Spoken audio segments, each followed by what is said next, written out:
চিন্তায় পড়ে গেলেন, কিয়ামতের ময়দানে রাসূলের সামনে কি চেহারা নিয়ে আমি দাঁড়িয়ে যাব? কিয়ামতের ময়দানে আমি বলবো কি জবাব দিব নবীজির সামনে দাঁড়াইয়া? আহা, যদি রাসূল আমাকে জিজ্ঞাসা করে, তোমার মতো বাচ্চা হাতের মধ্যে তোমার ছিল স্বর্ণের প্রদীপ, আর আমার একজন তলাবা কিতাব পড়েছিল, দোকানের চেরাগের আলো হাওলাত করে, তোমার করণীয় ছিল কি? সেই সময় আমি কি জবাব দিব? সুলতান মাহমুদ গজনবী রহমাতুল্লাহ আলাইহি চিন্তায় পড়ে গেলেন। হাতের চেরাগ, স্বর্ণের চেরাগখানা ছেলেটার হাতে দিয়ে বললেন, বেটারে, এটা স্বর্ণের প্রদীপ, তোমার কাছকে দিয়ে গেলাম, কালকে থেকে এই প্রদীপ দিয়ে তুমি কিতাব পড়বা, কারণ এই প্রদীপ থেকে তোমার কিতাবের অনেক দাম, এই প্রদীপ থেকে তোমার কিতাবের অনেক দাম। এই কথা বলে সুলতান মাহমুদ গজনবী রহমাতুল্লাহ আলাইহি চলে আসলেন রাজপ্রাসাদে। ঘুমিয়ে আছেন, রাত্র গভীর, স্বপ্নের ঘরে দেখে রাহমাতুল লিল আলামিন তশরীফ এনেছে। চিৎকার মেরে বলেন আল্লাহু আকবার। প্রিয় নবীজি তশরীফ এনেছে। সুলতান মাহমুদ গজনবী রহমাতুল্লাহ আলাইহি দাঁড়িয়ে গেলেন, সালাম দিলেন, আসসালাতু ওয়াসসালামু আলাইকা ইয়া রাসূলুল্লাহ। মিসকিনের ঘরে দুজাহানের বাদশার আগমন। নবীজি বলেন, সুলতান মাহমুদ, সুসংবাদ দেওয়ার জন্য এসেছি। তুমি আজ রাত্রিবেলা আমার একজন তলাবাকে স্বর্ণের প্রদীপ দিয়ে তুমি সম্মান করে আসছো। আরে সুলতান মাহমুদ গজনবী, তুমি স্বর্ণের প্রদীপ দিয়ে আমার তলাবাকে সম্মান করো নাই, মূলত তুমি আমাকে সম্মান করেছ। আমি রাসূল এই সম্মানের কারণে তোমাকে সাথে দেখা দিতে আসলাম, সুসংবাদ তোমাকে দিলাম, যাও, আমার আল্লাহ তোমাকে দুনিয়া এবং আখিরাতে কখনো অপদস্থ করবে না। দুনিয়াতেও অপদস্থ হবে না, আখিরাতেও অপদস্থ হবে না। একবার জোরে বলা যাবে কি মারহাবা। এই সুলতান মাহমুদ গজনবী 17 বার ভারত আক্রমণ করেছিলেন, 17টা যুদ্ধই ভারতবর্ষে করেছিলেন, একটা যুদ্ধেও তিনি পরাজিত হন নাই। নবীর দোয়া, একসাথে বলেন কার দোয়া? আমার রাসূলের দোয়া। একটাবারও তিনি পরাজিত হন নাই, একটাবারও তিনি অপমান হন নাই। দুনিয়ার যেখানে গেছেন সেখানে তাকে সম্মান দেওয়া হয়েছে, সেখানে আল্লাহ তার বিজয় দিয়েছেন। খুব ইনসাফগার একজন বাচ্চা ছিলেন, বড় আশিক রাসূল একজন বাচ্চা ছিলেন।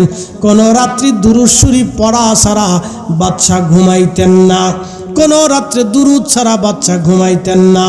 বড় আবিদ, বড় পরহেজগার একজন বাচ্চা ছিলেন সুলতান মাহমুদ গজনবী রহমাতুল্লাহ আলাইহি। বর্তমান রানিং যে অবস্থা বাংলাদেশে চলতেছে, সর্বনাশ, যে পরিমাণে ধর্ষণ বাংলাদেশে হচ্ছে, আপনার গা শিহরে ওঠার মতো। বাচ্চা কাচ্চা নিরাপদ রাখবেন। মানুষ চিনা বড় মুশকিল, কোনটা মানুষ, কোনটা পশু, কোনটা শুয়োর কুত্তা আপনি চিনতে পারবেন না। কি কথা কেন, জোরে বলেন। চিনা বড় মুশকিল। প্রচুর পরিমাণে ধর্ষণ বাড়ছে, বাপের সামনে থেকে মেয়েরে তুলে নিয়ে চলে যাচ্ছে। কি অবস্থা দেশের, মগের মূল্য হয়ে গেছে দেশটা। খুন খারাপই বাড়ছে। কালকে দেখলাম বড় ভাই ছোট ভাইরে খুন করতেছে ইটালিতে। হ্যাঁ, বড় ভাই ছোট ভাইরে খুন করে ফেলছে, বাপ ফুলারে খুন করতেছে, মা ছেলেরে খুন করে ফেলতেছে। কয়দিন আগে দেখলাম ছেলে গাঁজা খা, গাঁজার টাকা দেয় নাই, বৃদ্ধ বাবা মারে খুন করে নিজের ঘরের ভিতরে কাফন দাফন দিয়ে রাখছে। এই অবস্থা করছে। এই অবস্থা বাংলাদেশে চলতেছে। আর যারা গাঁজা বিক্রি করে, বাবা ফেন্সি বিক্রি করে, ওরা তো বলে লাভ নাই, এটা মানে কুত্তায় বেছে না কি করে? হ্যাঁ, কুত্তায় বেছেনি তো মানুষই তো বেছে। ও মানুষ কারা? ও কিসের মানুষ বলেন আপনি? যারা গাঁজা বেছে, ইয়াবা বিক্রি করে ওই টাকা দিয়ে সে সন্তানের জন্য কাপড় কিনে দেয়। গাঁজা ইয়াবা বাবা বিক্রি করে। আজকে এই যশোরে আসার সময় দেখলাম মাদক এক দাড়িওয়ালা, বাপরে বাপ, কত বড় দাড়ি, মাথায় কি সুন্দর টুপি, দেখলে মনে হবে একবারে আপনার কি বলে বুজুর্গ আলাইহিস সালাতু ওয়াস সালাম। ইয়াবার ব্যবসা করে, বুঝতে পারছেন? দেখলে বিশ্বাস করার কথা নয় যে এই লোক এই মাদকের ব্যবসা করে। আর বুরকা সুরকাতে এখন খুব মারাত্মক হয়ে গেছে।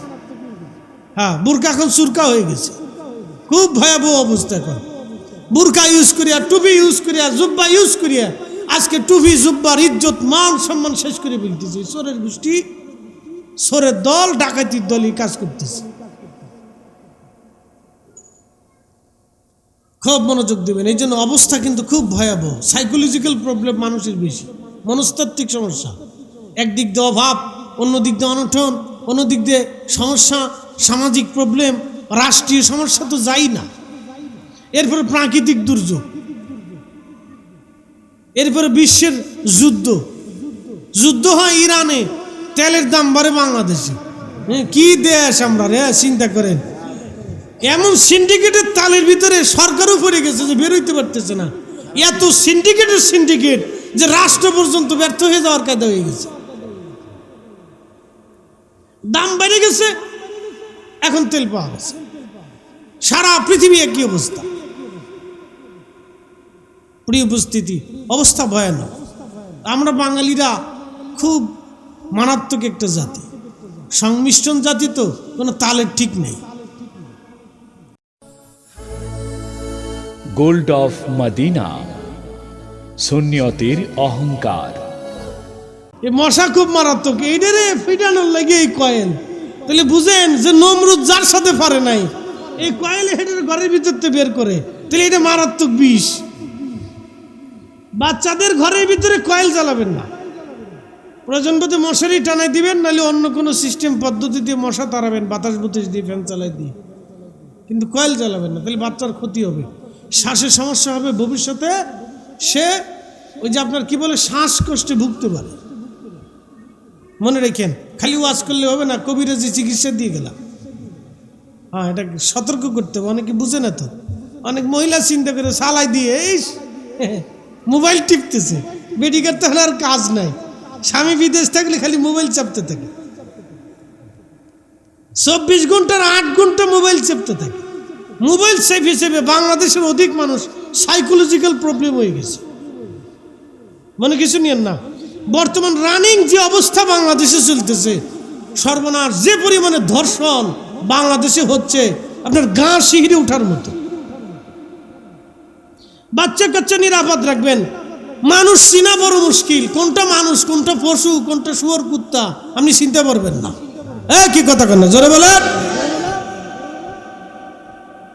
চিনা বড় মুশকিল, প্রচুর পরিমাণে ধর্ষণ বাড়ছে। বাপের সামনে থেকে মেয়েরে তুলে নিয়ে চলে যাচ্ছে। কি অবস্থা দেশের, মগের মূল্য হয়ে গেছে দেশটা। খুন খারাপই বাড়ছে। কালকে দেখলাম বড় ভাই ছোট ভাইরে খুন করতেছে ইটালিতে। হ্যাঁ, বড় ভাই ছোট ভাইরে খুন করে ফেলছে, বাপ ফুলারে খুন করতেছে, মা ছেলেরে খুন করে ফেলতেছে। কয়দিন আগে দেখলাম ছেলে গাঁজা খা, গাঁজার টাকা দেয় নাই, বৃদ্ধ বাবা মারে খুন করে নিজের ঘরের ভিতরে কাফন মানে দাফন দিয়ে রাখছে। এই অবস্থা করছে। এই অবস্থা বাংলাদেশে চলতেছে। আর যারা গাঁজা বিক্রি করে, বাবা ফেন্সি বিক্রি করে, ওরা তো বলে লাভ নাই, এটা মানে কুত্তায় বেছে না কি কর। হ্যাঁ, কুত্তায় বেছে নি তো মানুষই তো বেছে। ও মানুষ কারা, ও কিসের মানুষ বলেন আপনি? যারা গাঁজা বেছে, ইয়াবা বিক্রি করে ওই টাকা দিয়ে সে সন্তানের জন্য কাপড় কিনে দেয়। গাঁজা ইয়াবা বাবা বিক্রি করে। আজকে এই যশোরে আসার সময় দেখলাম মাদক এক দাড়িওয়ালা, বাপরে বাপ, কত বড় দাড়ি, মাথায় কি সুন্দর টুপি, দেখলে মনে হবে একবারে আপনার কি বলে বুজুর্গ আলাইহিস সালাতু ওয়াস সালাম। ইয়াবার ব্যবসা করে, বুঝতে পারছেন?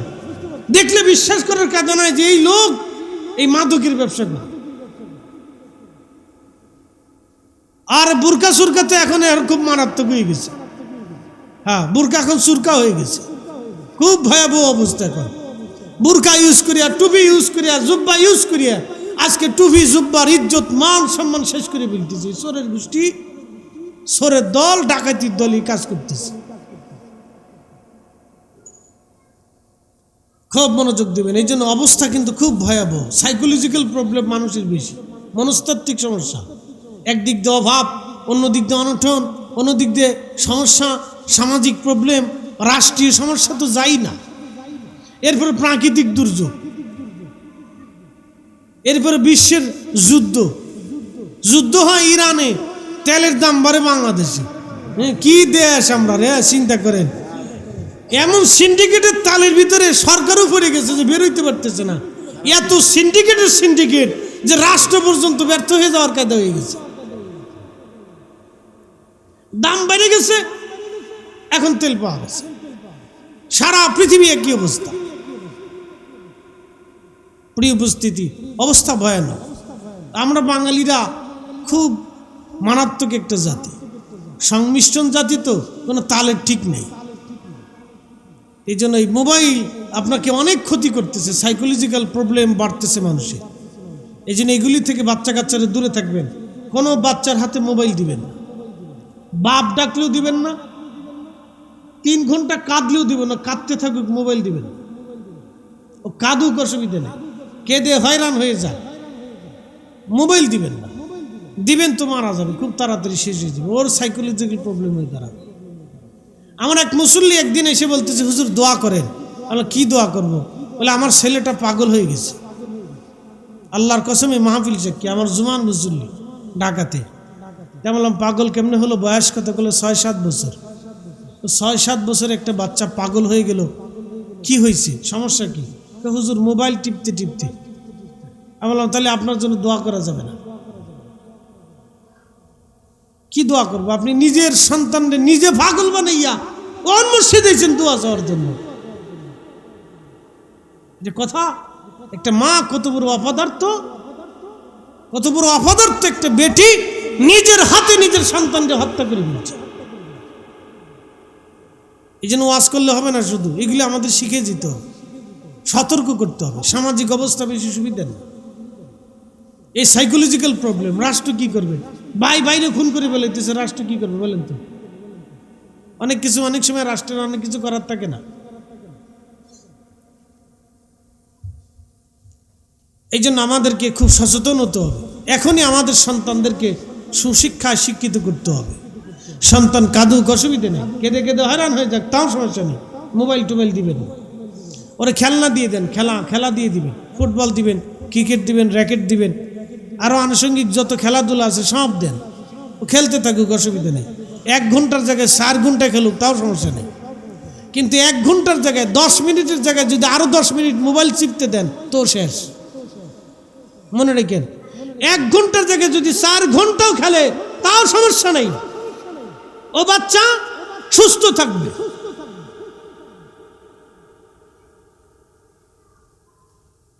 প্রিয় উপস্থিতি, হযরত সৈয়দনা ইব্রাহিম, হযরতে নূহ আলাইহিস সালাম চারপাশে, কাবা শরীফের চারপাশে 40 দিন পর্যন্ত মহাপ্লাবনে আল্লাহ ভাষায় রাখলেন, চারপাশে ঘুরাইতে লাগলেন। 40 দিন পর্যন্ত পানির উপরে রেখে আল্লাহ কাবা তওয়াফ করাইলেন।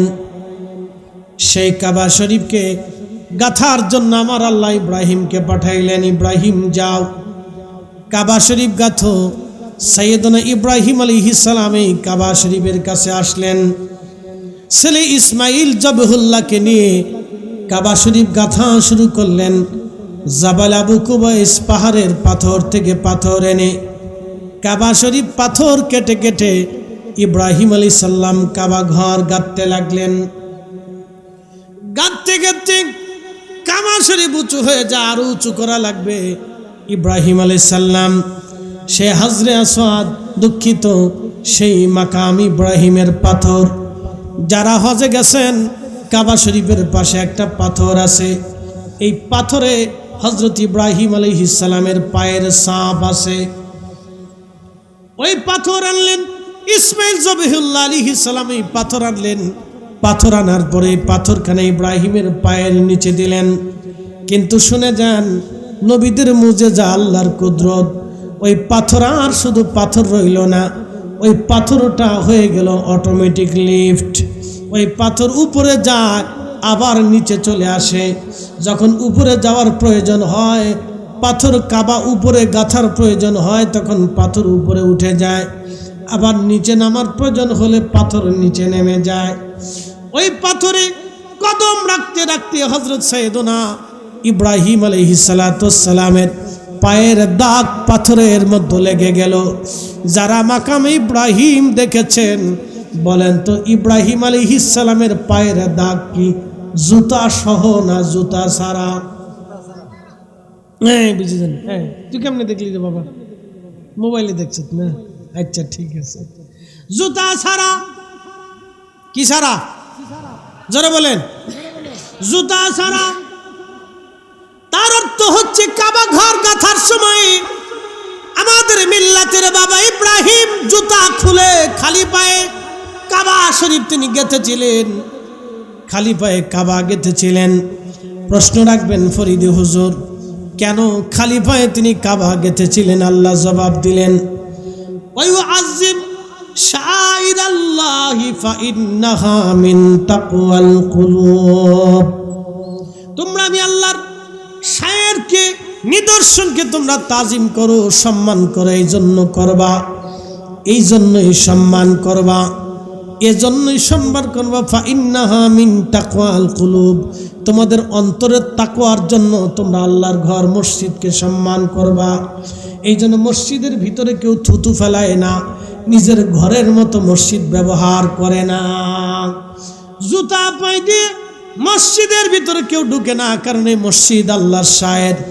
আল্লাহর অলিরা যেখানে ঘুমায়, অলিদের বারগা হচ্ছে আল্লাহর শায়ের। কাবা শরীফ আল্লাহর শায়ের, এই জন্য ইব্রাহিম জুতা খুলে এইখানে কাবা গেঁথেছেন। তুর পর্বত আল্লাহর শায়ের। তুর পর্বতে যখন মুসা আলাইহিস সালাম জুতা নিয়ে গেলেন, আমার আল্লাহ তখন হুকুম দিলেন, মুসারে পায়ের জুতা খোলো, কারণ এটা পবিত্র উপত্যকা। তুমি যেখানে আসছো এটা পবিত্র জায়গা, জুতা খুলে ফেলাও। মুসা নবী জুতা খুলে ফেললেন। এই জন্য নবীজি বলেন, আমার উম্মতেরা রে, তোমরা গোরস্থানে যদি যাও জুতা খুলে গোরস্থানের ভিতরে ঢুকো, কারণ গোরস্থান মুসলমানদের পবিত্র জায়গা। মারহাবা কর। গোরস্থান কি মুসলমানদের পবিত্র জায়গা। জুতা খুলে দাও। বসির ইবনে খাসাসির হাদিস, সেই মুসলিম আছে, বিশুদ্ধ হাদিস। গোরস্থানে ঢুকলে জুতা খুলে ঢুকো। কবরের পাশে দাঁড়াইলে জুতা খুলে দাঁড়াও, কবর জিয়ারত করো। এই জন্য মাজার জিয়ারত করার সময় আমরা অধিক আদব দেখাই। এই আদব দেখানোটাকে অনেকেই বলে শিরিক, বেদাত, কিন্তু না, আমরা অলিদেরকে সম্মান করি, কারণ অলিরা আল্লাহর শায়ের। কি কথা কন না কেন, ঠিক কিনা? অলিরা কার শায়ের? আল্লাহর শায়ের। আমার নবীর রওজা আল্লাহর শায়ের, মসজিদে নববী আল্লাহর শায়ের। রিয়াজুল জান্নাহ, রিয়াজুল জান্নাহ, রিয়াজুল জান্নাহ, যেইখানে আল্লাহর জান্নাতের বাগান, আল্লাহর শায়ের। বন্ধু খুব মনোযোগ দিয়ে কথাগুলি শুনবেন। আল্লাহর শায়ের।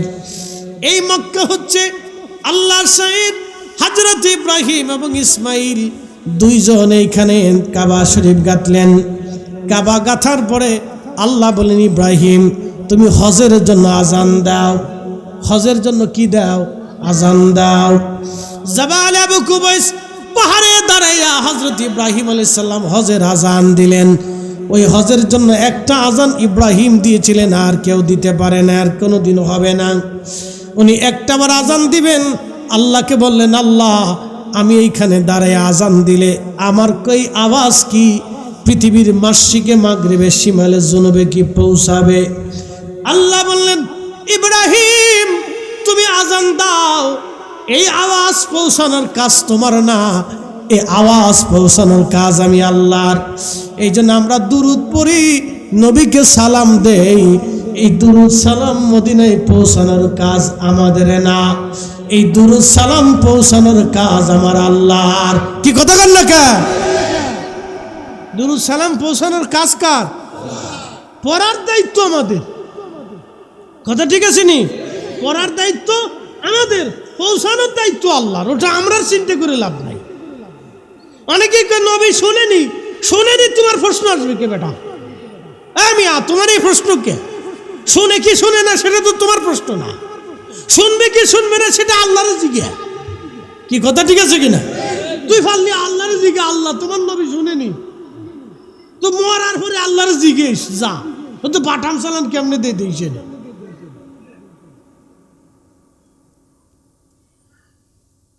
ভৈরববাসী ভালো করে শুনে যাবেন। হাজিরিন, ইব্রাহিম খলিলুল্লাহ দাঁড়াইয়া হজের আজান দিলেন। আমার আল্লাহ আজানের শব্দগুলি গ্রহে উপগ্রহে পাহাড়ে পর্বতে মাশরিকে মাগরিবে শিমালে জুনুবে এমনকি রুহের জগৎ পর্যন্ত আল্লাহ পৌঁছাই দিলেন।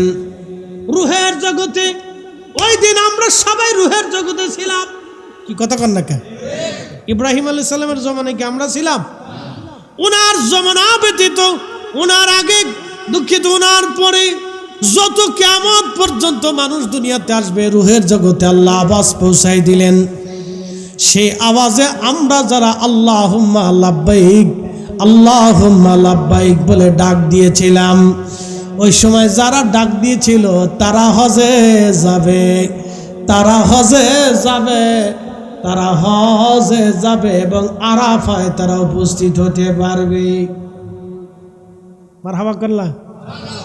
প্রত্যেক সৃষ্টির রহস্য আছে, সব রহস্য আছে, রহস্য ছাড়া কিচ্ছু নেই।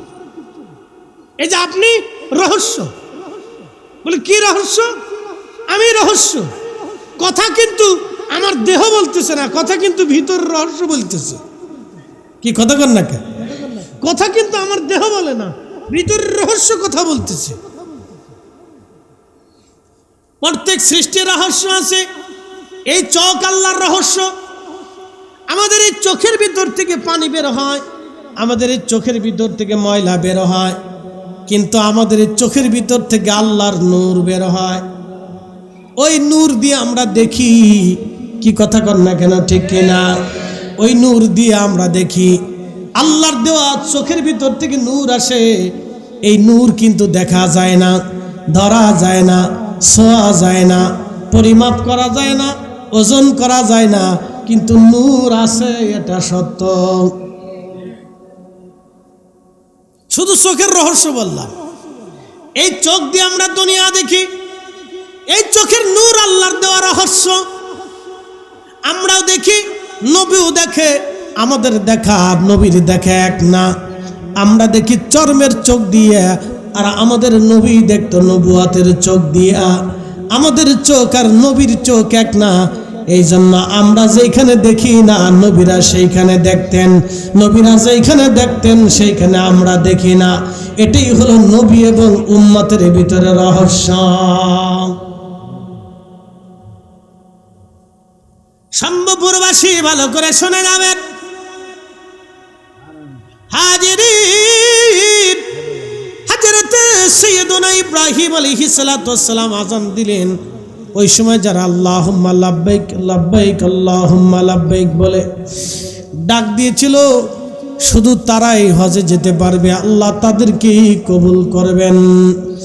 ভালো করে শুনে নেন বন্ধু মুসলমান, সুন্দর করে শুনে যান। অর্থ হলেও অনেকে যেতে পারে না, সম্পদ হলেও যেতে পারে না। আমার একদিন মুসল্লি একদিন এসে আমার কাছে বলতেছে, হুজুর আমি এরকম হজের ওয়াজ করলাম জুমার দিনে। হজের ওয়াজ শেষে আসার পরে বলল, হুজুর আমার জীবনের একটা ভুল হয়ে গেছে। আমি বললাম, ভাইজান কি ভুল? লোকটা বলতেছে, হুজুর আমি একসময় ধনী ছিলাম, কোটি কোটি টাকার ব্যবসা আমার ছিল। ওই সময় যুবক ছিলাম, কিন্তু হজ আমি করি নাই। চিন্তা করলাম আর একটু বয়স হোক, তারপরে হজে যাব। হুজুর এখন আমার ব্যবসা নষ্ট হয়ে গেছে, দরিদ্রতা এসে গেছে, ঋণ আমার এসে গেছে, প্রচুর পরিমাণে ঋণ। আমি দরিদ্রতার মধ্যে পড়ে গেছি, এখন আমার উপায় কি? আল্লাহকে আমার মাফ করবেনি? আমি বললাম, ভাইজান ক্ষমা করার মালিক তো আর আমি না, আর ক্ষমা না করার মালিকও আমি না, আর নিরুৎসাহিত করার আমিও কেউ না। যেহেতু রব্বুল ইয়া ইবাদি আল্লাযিনা আসরাফু আলা আনফুসিহিম লা তাকনাতু মির রাহমাতিল্লাহ, আল্লাহ নিজে আমাদেরকে জানিয়ে দিয়েছেন, বান্দারে যত গুনাহ করো, আসমান জমিন যদি ভরে যায়, সাগর নগর পাহাড় পর্বত যদি ভরে যায়, সাত আকাশ সাত জমিন পর্যন্ত যদি তোমার গুনাহ ভরে যায়, লা তাকনাতু মির রাহমাতিল্লাহ, আমার রহমত থেকে তুমি নিরাশ হইও না। আল্লাহ রহমত থেকে নিরাশ হতে নিষেধ করেছে, তাহলে আমি আপনাকে নিষেধ করব না। ইন্নাল্লাহা ইয়াগফিরুয যুনুবা জামিআ, নিশ্চয় আমার রব সব গুনাহ মাফ করে দেওয়ার ওয়াদা করেছেন। অতএব ক্ষমা হয়ে যাবে, আপনি তওবা করেন, আল্লাহ মাফ করে দেবে। এই জন্য অর্থ হলে শুধু হজে যাওয়া যায় না, এটার আল্লাহর মকবুলিয়াত লাগে। আমি হজে বসে আছি হারামে, কাবা শরীফের সামনে বসে আছি, আসরের নামাজ পড়ে চিন্তা করলাম মাগরিব এশা পরে তারপরে যাব। এমন সময় এক ভদ্রলোক আলেন, তিনি এসে আমার সালাম দিলেন, জবাব দিলাম, একসাথে বসলাম। লোকটা বলল, হুজুর গতকাল আমার আব্বাকে নিয়ে আমরা হজে এসেছিলাম, গতকাল আমার আব্বা মারা গেছে। এই কাবা শরীফে, এই কাবার জান্নাতুল মুআল্লাত হাজুল গোরস্থান জান্নাতুল মুআল্লাতে আব্বাকে দাফন করা হয়েছে। আব্বা গতকাল মারা গেছে, হজ করতে পারল না। এই জন্য আল্লাহর কাছে কান্নাকাটি করবেন, যদি আল্লাহ নাম লেখায় দেয় তাহলে ভাগ্য। প্রিয় উপস্থিতি, এই কাবা শরীফ, কাবাতুল মক্কাতুল মুকাররমা, এই কাবা ঘরের নাম হলো বাক্কা, কিন্তু এখন নাম হলো মক্কা। শুনে যান, রহস্য আছে, প্রত্যেকটা বস্তুর রহস্য আছে, হাকিকতের হাকিকত আছে। আল্লাহর একটা নাম আছে মাহমুদ, ওয়া শাক্কালাহু লিউজিল্লাহু ফাজুল আরশি মাহমুদুন ওয়া হাযা মুহাম্মাদ। হাসান বিন সাবিত ডাক দিয়ে বলতেছে, হুজুর, ও আল্লাহর মেহবুব নবীজি, আল্লাহর একটা নাম আছে মাহমুদ, এই মাহমুদ থেকে আল্লাহ আপনার নাম রেখেছে মুহাম্মাদুর রাসূলুল্লাহ সাল্লাল্লাহু আলাইহি ওয়াসাল্লাম। তৌহিদেরই মুর্শিদ আমার মুহাম্মাদের নাম, মুর্শিদ মুহাম্মাদের নাম। ওই নাম জপলেই বুঝতেই পারি, ওই নাম জপলেই বুঝতেই পারি, খুদারি কালাম মুর্শিদ মুহাম্মাদের নাম। সম্ভবপুরবাসী মনোযোগ দেবেন, আল্লাহর একটা নাম মাহমুদ, মাহমুদ শব্দ থেকে আল্লাহ নবীজির নাম রাখলেন মোহাম্মদ। খুব মনোযোগ দেন, নাম কার? আল্লাহর। আল্লাহর নাম থেকে নবীর নাম রাখছে কে? আমরা না আল্লাহ? একসাথে বলেন কে? যার নাম থেকে যার নাম রাখলেন, বুঝা যান তিনি দামি, তিনি মর্যাদাওয়ালা, তিনি সুপারিশ কর্নেওয়ালা, কঠিন নিদানের তিনি সাথী। এই জন্য কাজী নজরুল কবিতার ছন্দে লিখে দিয়ে গেছেন, আমি যদি আরব হতাম, আমি যদি আরব হতাম, মদিনারি পথ, সেই পথ দিয়ে হেঁটে যাইতেন নূর নবী হাজরাত, নূর নবী হাজরাত। সাইয়েদুনা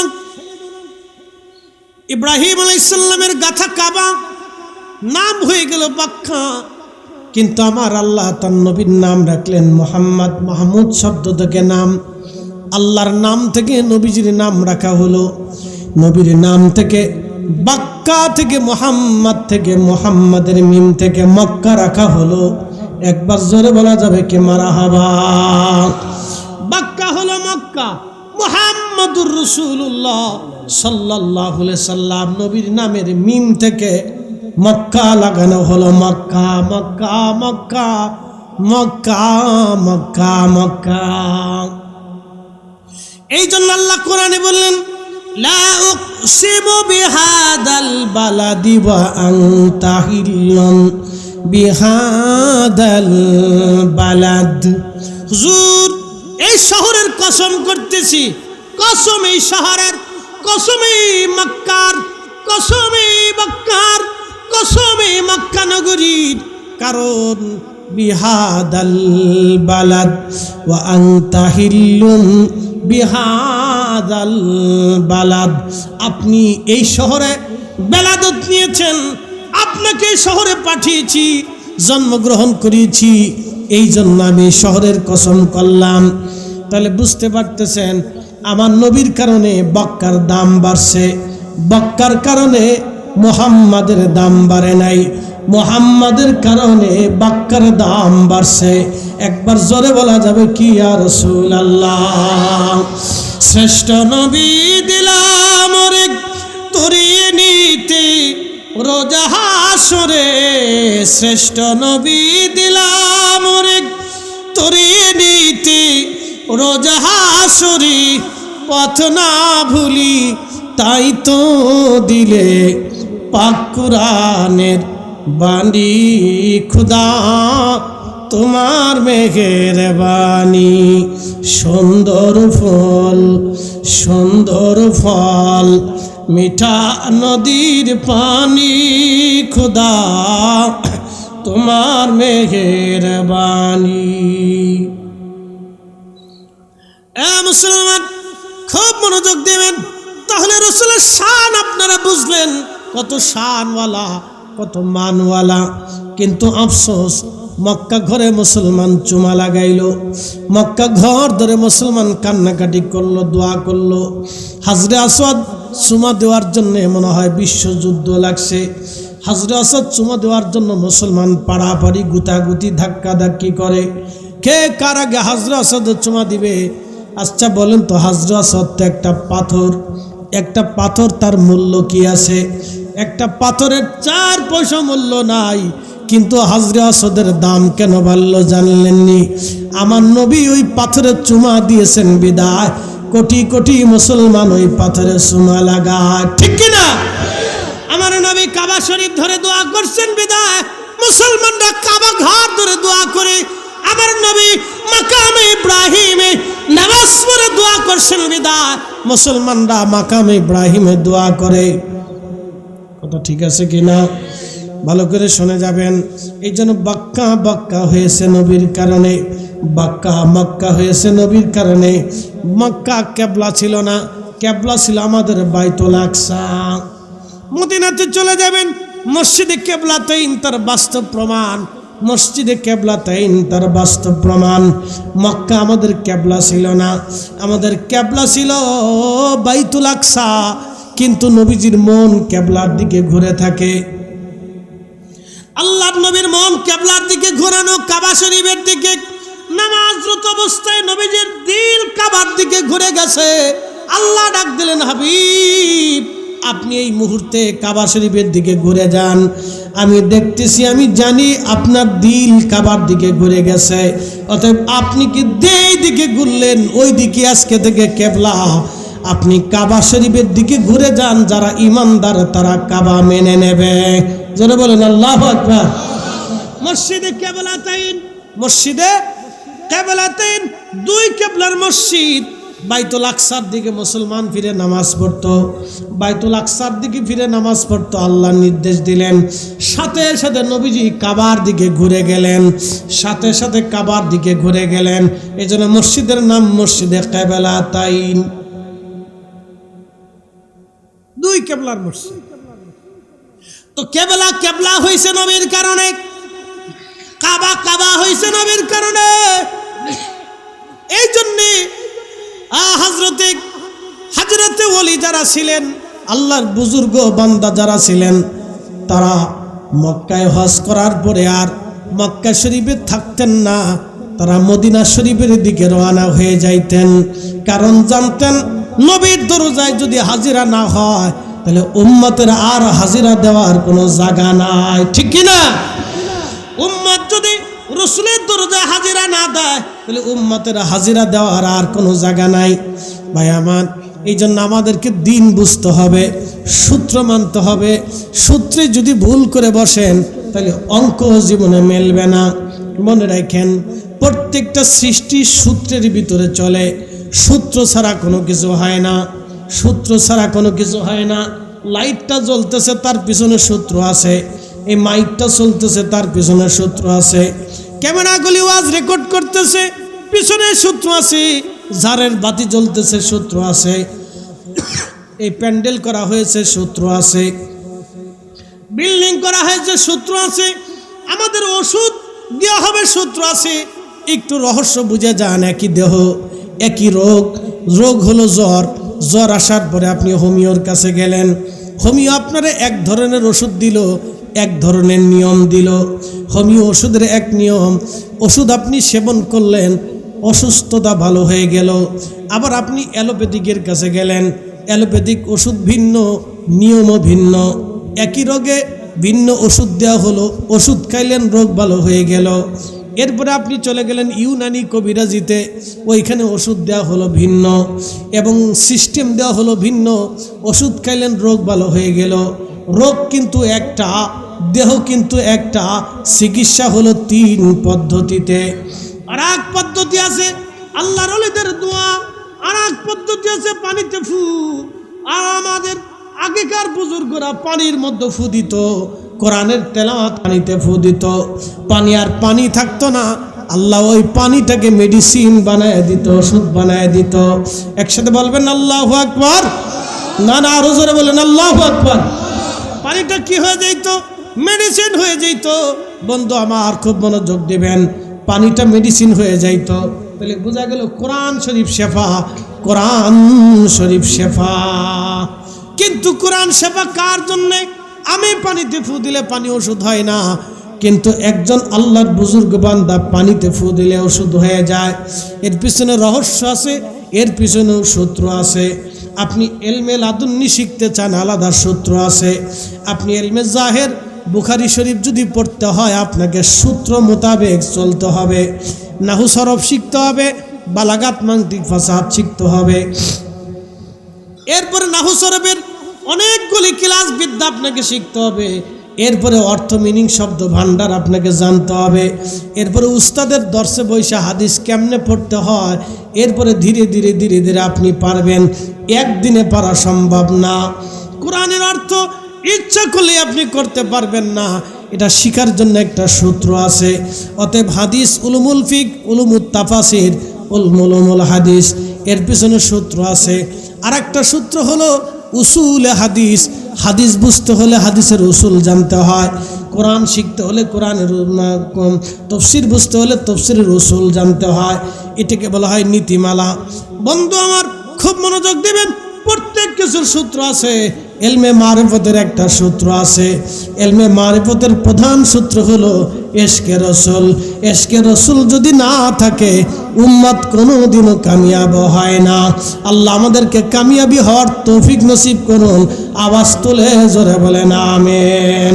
আল্লাহুম্মা সাল্লি আলা।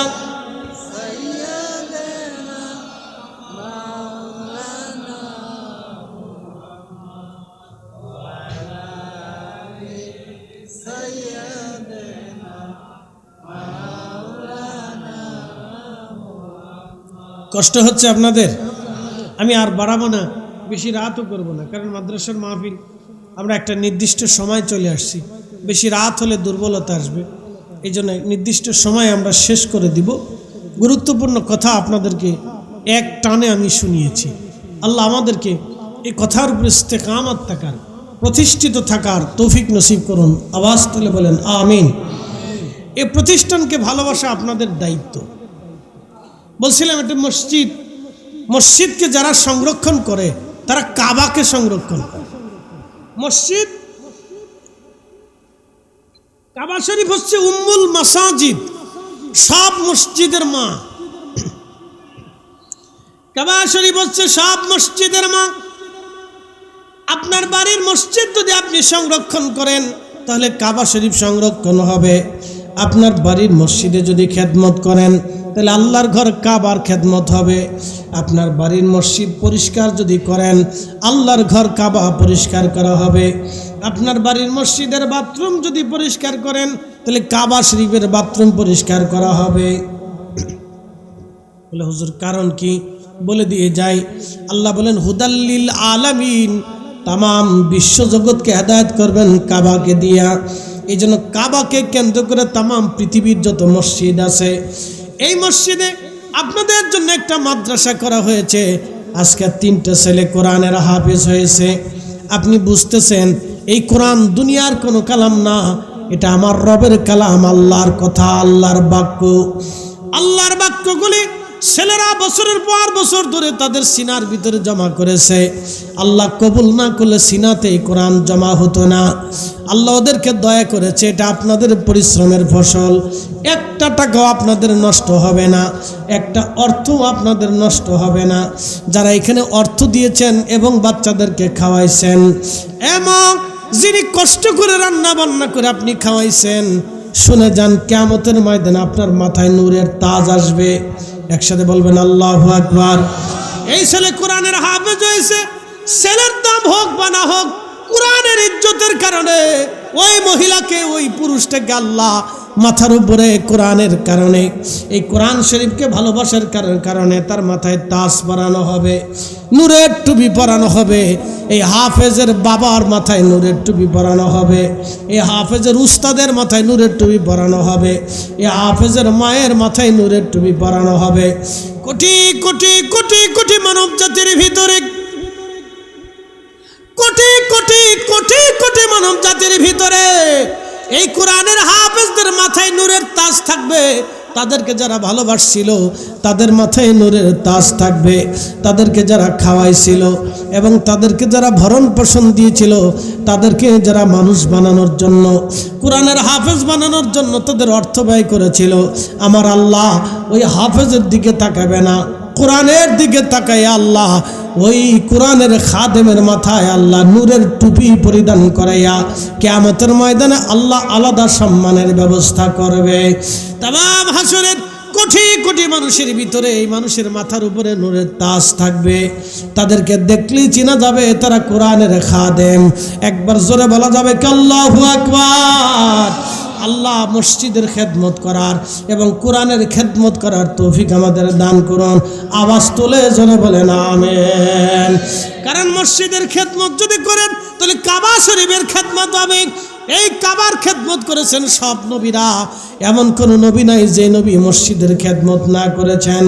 আমার নবী নিজে মাথায় করে মসজিদে নববীর পাথর তিনি গেঁথেছেন, মাটি তিনি গেঁথেছেন, নবীর নিজের হাত দিয়ে মসজিদ গেঁথেছেন। আমার নবী নিজে হাত দিয়ে মসজিদ গেঁথেছেন, মসজিদ পরিষ্কার করেছেন, সাহাবীরা মসজিদ পরিষ্কার করেছেন, মসজিদ গেঁথেছেন। আপনারা যদি তায়েফে চলে যান তাহলে তায়েফে একটা মসজিদ পাবেন, মসজিদে আলী। হযরত আলী রাদিয়াল্লাহু আনহু মসজিদটা নির্মাণ করেছিলেন। আর একটা মসজিদ আপনি পাবেন মসজিদে আব্বাস, হযরত আব্বাস রাদিয়াল্লাহু আনহু মসজিদ বানানো হয়েছিল। সব নবীরা ওলিরা পৃথিবীতে মসজিদ বানিয়েছে। তো আপনাদের এই মসজিদ, এই মাদ্রাসা, এটা আপনাদের জন্য নিয়ামত। আল্লাহ নিয়ামত হিসেবে কবুল করুক, জোরে বলেন আমিন। এই মসজিদ মাদ্রাসা কিসের কি? এটা নিয়ামত। প্রিয় উপস্থিতি, এই মসজিদ মাদ্রাসা নিয়ামত। এই নিয়ামত আপনারা ধরে রাখবেন, কখনো যেন নষ্ট না হয়। এই মসজিদের খেদমত যদি করেন তাহলে আল্লাহর কাবা শরীফের খেদমত করা হবে। আল্লাহ এই মাদ্রাসার খেদমত যদি করেন তাহলে আমার রসুলের এই তলাবার খেদমত করা হয়ে যাবে। বলে কোরআনের হাফেজদের খেদমত করলে লাভ কি? একটা ঘটনা দিয়ে শেষ করে দিচ্ছি, মনোযোগ দেন। বিশ্ববিখ্যাত একজন বাচ্চা ছিলেন সুলতান মাহমুদ গজনবী রহমাতুল্লাহ আলাইহি। সুলতান মাহমুদ গজনবী রহমাতুল্লাহ আলাইহি রাতের আধারে ঘুরে ঘুরে দেখতেন প্রজারা কে খায়, কে খায় না, কে ঘুমায়, কে ঘুমায় না। সুলতান মাহমুদ গজনবী রাত্রিবেলা বের হয়ে গেলেন। ওনার হাতের ভিতরে স্বর্ণের একটা প্রদীপ আছে, অর্থাৎ চেরাগের ডাটিটা স্বর্ণ দিয়ে বানানো ছিল। স্বর্ণ দিয়ে চেরাগের ডাটি বানানো। সুলতান মাহমুদ গজনবী রহমাতুল্লাহ আলাইহি বাজারে ঘুরতে ঘুরতে বাজারে গেলেন। দেখি রাতের বাজার দেখতে কেমন দেখা যায়। উনি রাতের বাজারে গেলেন, যাওয়ার পরে দেখলেন এক দোকানদারের চেরাগের পাশে বসে বসে একটা ছেলে কিতাব পড়তেছে। সুলতান মাহমুদ গজনবী তারে সালাম দিলেন, বললেন, হে তলাবা, তুমি কিতাব পড়তেছো, কোরআন পড়তেছো এই চেরাগের বাতিতে বসে। ব্যবসায়িক চেরাগ দিয়ে ব্যবসা করে, কিন্তু তুমি এই বাতির পাশে বসে কোরআন কেন পড়ো? বলে, কে আপনি জানি না, আমি এতিম অসহায়, মাদ্রাসায় পড়াশোনা করি, কোরআন পড়ি, কিন্তু আমার চেরাগ এবং তেল কেনার মতো সামর্থ্য আমার নাই। সেই জন্য দোকানদারের প্রদীপের আলো হাওলাত করে এইখানে বসে বসে আমি কিতাব পড়তেছি। তখনই সুলতান মাহমুদ গজনবী রহমতুল্লাহর মনে মায়া লাগলো, আরে আমি স্বর্ণের প্রদীপ হাতে নিয়ে পথ চলতেছি, আর আমার একজন তলাবা এইখানে বসে ওই দোকানদারের প্রদীপ চেরাগ বাতি হাওলাত করে কিতাব পড়তেছে।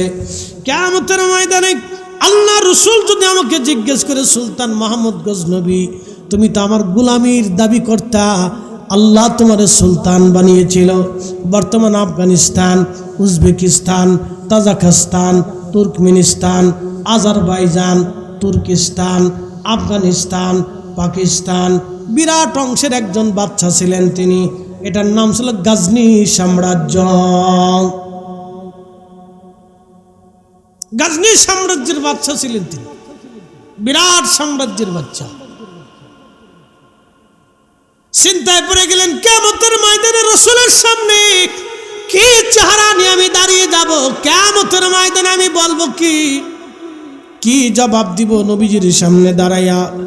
আহা, যদি রসুল আমাকে জিজ্ঞাসা করে, তোমার মতো বাচ্চা হাতের মধ্যে তোমার ছিল স্বর্ণের প্রদীপ, আর আমার একজন তলাবা কিতাব পড়েছিল, দোকানের চেরাগের আলো হাওলাত করে, তোমার করণীয় ছিল কি? সেই সময় আমি কি জবাব দিব? সুলতান মাহমুদ গজনবী রহমাতুল্লাহ আলাইহি চিন্তায় পড়ে গেলেন।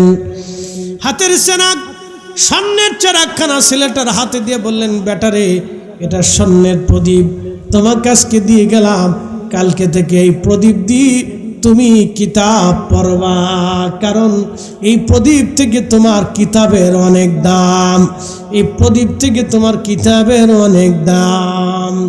এই কথা বলে সুলতান মাহমুদ গজনবী রহমাতুল্লাহ আলাইহি চলে আসলেন রাজপ্রাসাদে। ঘুমিয়েছেন, রাত্র গভীর, স্বপ্নের ঘরে দেখে রাহমাতুল্লিল আলামিন তশরীফ এনেছে। চিৎকার মেরে বলেন আল্লাহু আকবার। প্রিয় নবীজি তশরীফ এনেছে। সুলতান মাহমুদ গজনবী রহমাতুল্লাহ আলাইহি দাঁড়িয়ে গেলেন, সালাম দিলেন, আসসালাতু ওয়াসসালামু আলাইকা ইয়া রাসূলুল্লাহ। মিসকিনের ঘরে দুজাহানের বাদশার আগমন। নবীজি বলেন, সুলতান মাহমুদ সুসংবাদ দেওয়ার জন্য এসেছি, তুমি আজ রাত্রিবেলা আমার একজন তলাবাকে স্বর্ণের প্রদীপ দিয়ে তুমি সম্মান করে আসছো।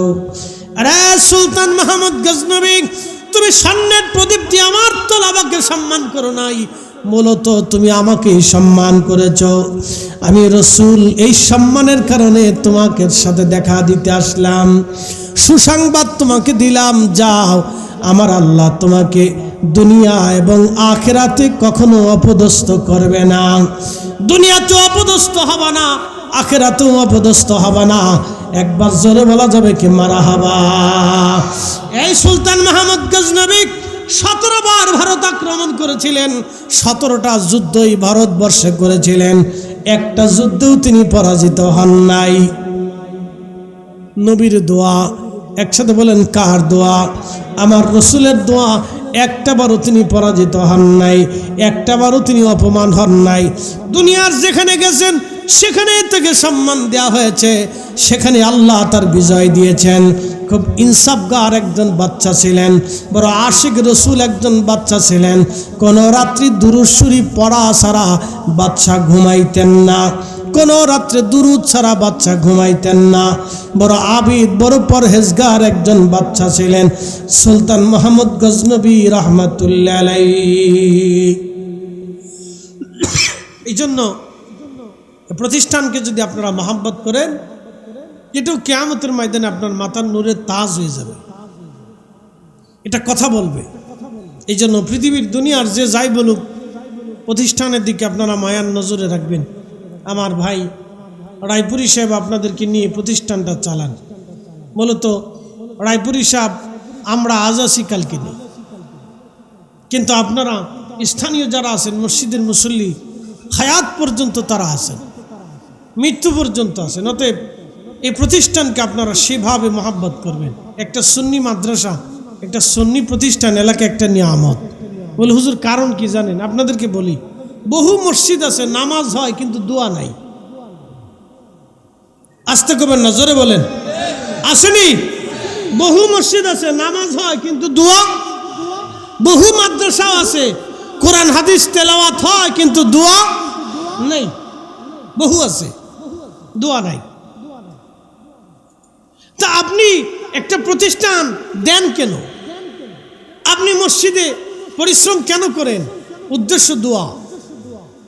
খতিব সাহেব যদি দোয়া নাই করলো যে আল্লাহ আমার যত মুসল্লি কবরে চলে গেছে, এই মসজিদের সূচনা লগ্ন থেকে অদ্যাবধি পর্যন্ত যত মুসল্লি কবরে গেল, আল্লাহ সবাইরে মাফ করে দাও। ইমাম যদি এই কথা নাই বললো তো সাতার ইমাম দিয়ে কি হবে? কি আসতে কনকে জোরে বলেন, তাহলে সাতার ইমাম দিয়ে কি হবে? এই জন্য সুন্নি ভিত্তিক এলাকায় একটা মসজিদ, একটা মাদ্রাসা, একটা নিয়ামত, অনেক বড় নিয়ামত। আপনি কবরে চলে যাবেন, কবরে চলে যাবেন, কিন্তু প্রতিষ্ঠান দুনিয়াতে থাকবে। যতদিন মসজিদ থাকবে, নামাজ হবে, রোজা হবে, জিকির হবে, ততদিন পর্যন্ত আপনার আমল নামায় নেকি চলতে থাকবে। আল্লাহ আমাদেরকে সেই নেকির সওয়াবের অংশীদার হিসেবে, আশিক রসুল হিসেবে কবরে যাওয়ার তৌফিক নসিব করুন। জোরে বলে না আমিন। আখেরি কারবালার গজল, আরে খোদা রে, অনুরোধের আসর আর কি। সেই ছোটকালে রেডিওতে দেখতাম অনুরোধের আসর, তো এগুলি হচ্ছে অনুরোধের আসর। কেউ গজল শুনতে চায়, যাও গজল, এটা আত্মার খোরাক, আশিকের খোরাক, অসুবিধা নেই। আখেরি সালাম লন ওহে নানা জান, আপনার হুসাইন যায় কারবালার ময়দান গো নানা, কারবালার ময়দান। কারবালার ময়দানে যাইয়া দিব গলা কাটাইয়া, আর নায়া শিব ফিরে নানা, আর নায়া শিব ফিরে মদিনা মুকাম, আপনার হুসাইন যায় কারবালার ময়দান।